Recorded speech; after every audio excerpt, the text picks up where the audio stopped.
नमस्कार, स्वागत है आपका हमारे YouTube चैनल जीनियस जी में। अगर आप इस चैनल में नए हैं तो प्लीज चैनल को लाइक एंड सब्सक्राइब करिए। आज का हमारा टॉपिक है सेल डिवीजन, कोशिका विभाजन। तो जैसा कि पिछले वीडियो में बताया था हमने कि कोशिका हमारे शरीर की संरचनात्मक एवं कार्यात्मक इकाई को कहते हैं।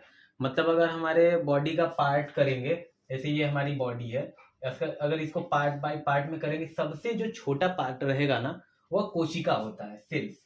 वो सेल्स रहेगा, सबसे छोटा पार्ट जो रहेगा वह सेल्स रहेगा।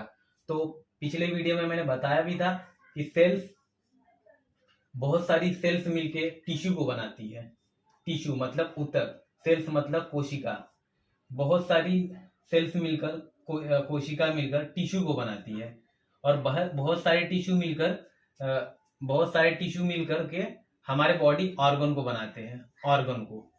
ऑर्गन मतलब जैसे किडनी, लीवर, हार्ट, इंटेस्टाइन, हमारे बॉडी के जितने भी पार्ट है वह टिश्यू से मिलकर बनते हैं। और ऑर्गन हमारे सब जब मिल जाएंगे, सारे ऑर्गन मिल जाएंगे, तो वह एक बॉडी का निर्माण होता है। जैसे हमारी बॉडी बन जाती है। फिर ये तो सबसे छोटी इकाई होती है सेल्स।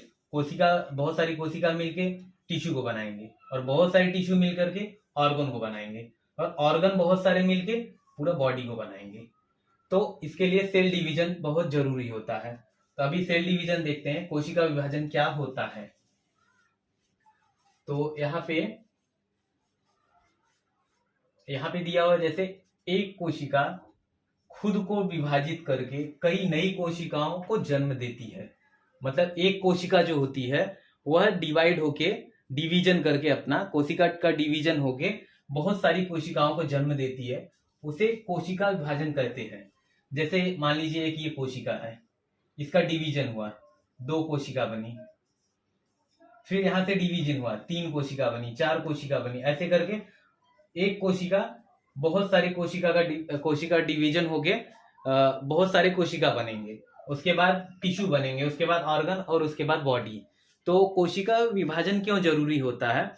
कोशिका का जो विभाजन होता है वह फर्स्ट तो हम देखेंगे प्रजनन के लिए होता है, रिप्रोडक्शन के लिए जरूरी होता है। रिप्रोडक्शन के लिए जरूरी होता है कोशिका का विभाजन, मतलब प्रजनन। और दूसरा जो होता है हमारा, फर्स्ट तो रिप्रोडक्शन के लिए रहता है, और दूसरा रहता है जो ग्रोथ के लिए,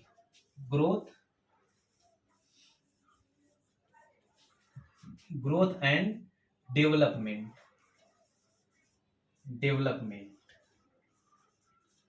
जो मतलब वृद्धि एवं विकास, वृद्धि के लिए कोशिका विभाजन हमारे शरीर की वृद्धि एवं विकास के लिए बहुत जरूरी होता है। जैसे कि जितना तेज हमारा कोशिका का विभाजन होगा, उतना ही तेज अगर हमें कोई क्षतिग्रस्त या फिर चोट वगैरह लगती है, उतना सबसे जल्दी ठीक होता है। जैसे कि पिछले वीडियो में बताया था कि सबसे कम डिवीजन कोशिका का ब्रेन के न्यूरॉन सेल्स में होता है। ब्रेन के न्यूरॉन सेल में सबसे कम डिवीजन होता है, ना के बराबर। इसके लिए अगर उसमें चोट लगती है तो वह जल्दी ठीक नहीं होता है, ना के बराबर हो जाता है। और सबसे ज्यादा हमारा डिवीजन जो होता है लीवर में। हमारे बॉडी के लीवर में जो है सबसे ज्यादा सेल डिवीजन होता है। इसके लिए अगर हमारा लीवर क्षतिग्रस्त होता है, या फिर उसमें चोट वगैरह लगती है, या फिर कुछ भी होता है, उसको जल्दी से जल्दी रिकवर कर लेती है। और जो हमारा ब्रेन में न्यूरॉन सेल है,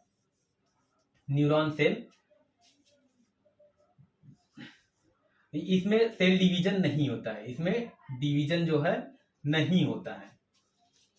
इसके लिए अगर ब्रेन में कभी भी चोट लग जाती है तो वह ठीक नहीं होगा। अगर ब्रेन आपका डैमेज हुआ तो, अगर न्यूरॉन सेल वहां की डैमेज हुई तो वह ठीक नहीं होगा। इसके लिए बाइक वाइक चलाने वाले के लिए गवर्नमेंट ने लगाया हेलमेट लगा के चलाने के लिए, ताकि अगर सर गिरने के बाद सर फटे तो एटलीस्ट यहाँ पे ब्रेन होता है, एटलीस्ट गिरने के बाद अगर लगे तो ब्रेन बच जाए और ब्रेन में चोट ना लगे। और बाकी पार्ट में लगेगा तो धीरे धीरे ठीक हो सकता है। बट ब्रेन न्यूरॉन सेल है जो, ये रिपेयर नहीं होती है, इसको हम रिपेयर नहीं कर सकते हैं, यह ठीक नहीं होती। बाकी सभी हमारे बॉडी के पार्ट ठीक हो जाते हैं। कोशिका विभाजन, जो कोशिका विभाजन है वह सर्वप्रथम 1855 ईस्वी में कोशिका विभाजन सर्वप्रथम 1855 ईस्वी में विरचाओ नामक वैज्ञानिक ने देखा था। पहली बार कोशिका विभाजन सर्वप्रथम 1855 ईस्वी में विरचाओ नामक के एक वैज्ञानिक ने देखा था। जो नई कोशिका होती है वह पहले से मौजूद कोशिका, जो पहले जो कोशिका एक है जैसे, उसी कोशिका से बनती है। जैसे ये कोशिका है, यही कोशिका से जो न्यू कोशिका बनेगी, यही कोशिका से बनेगी, और इसको मदर सेल कहेंगे। जिस कोशिका से बनेगी उसको मदर सेल कहेंगे। एंड ये जो नई कोशिका बनती है इसको डॉटर सेल कहते हैं, इसे डॉटर सेल कहेंगे। जो नई कोशिका बनती है वो पहले से जो मौजूद कोशिका रहती है, जैसे पहले से मौजूद कोशिका इसी से बनती है, इसी से का डिवीजन होगा तो एक नई कोशिका बनेगी। तो यह क्लियर हुआ। कोशिका विभाजन सर्वप्रथम 1855 ईस्वी में विरचाओ ने देखा था, और जो नई कोशिका बनती है वो पहले से ही मौजूद जो कोशिका रहती है उसी से मिलकर बनती है, और जो पहले से जो मौजूद कोशिका होती है उसको मदर सेल कहते हैं, और जो न्यू कोशिका बनती है उसको डॉटर सेल कहते हैं। जो न्यू कोशिका होती है उसको डॉटर सेल कहते हैं। नेक्स्ट आता है कोशिका विभाजन के प्रकार। तो कोशिका विभाजन के प्रकार देखते हैं। कोशिका विभाजन के लिए 3 प्रकार होते हैं, 1, 2, 3। पहला असूत्री विभाजन होता है। असूत्री विभाजन, इसको इंग्लिश में अमाइटोसिस डिवीजन कहते हैं। दूसरा है समसूत्री विभाजन, जिसको इंग्लिश में माइटोसिस डिवीजन कहते हैं। और तीसरा आता है अर्धसूत्री विभाजन, इसको इंग्लिश में मियोसिस डिवीजन कहते हैं। कहने का मतलब कोशिका जो विभाजित होती है वो 3 प्रकार से होती है। कोशिका का विभाजन 3 प्रकार से होता है: असूत्री विभाजन, समसूत्री विभाजन, अर्धसूत्री विभाजन। तो देखते हैं, जैसा कि पिछले वीडियो में बताया था सेल डिवीजन क्या होता है, कोशिका विभाजन क्या होता है। तो कोशिका विभाजन वह होता है जो एक कोशिका विभाजित होके 2 कोशिका बनाती है, उसको सेल डिवीजन कहते हैं, कोशिका विभाजन। तो अब देखते हैं कोशिका विभाजन कितने प्रकार का होता है। कोशिका विभाजन जो होता है वह 3 प्रकार का होता है। कोशिका विभाजन 3 प्रकार का होता है। पहला असूत्री विभाजन होता है, इसको इंग्लिश में अमाइटोसिस डिवीजन कहते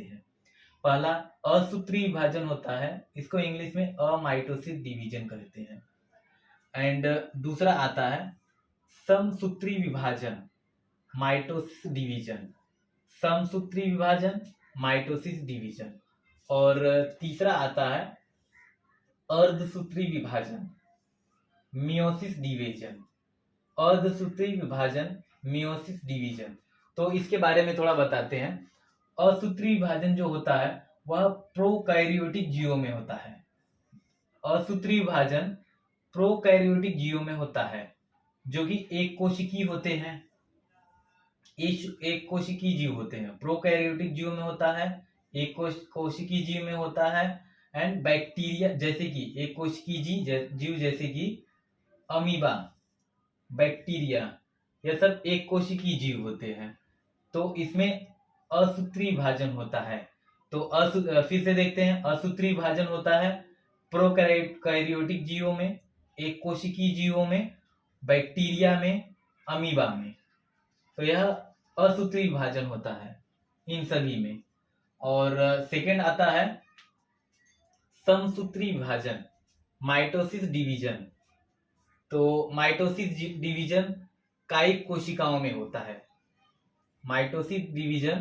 समसूत्री विभाजन कायिक कोशिकाओं में होता है, जिसको इंग्लिश में सोमैटिक सेल कहते हैं।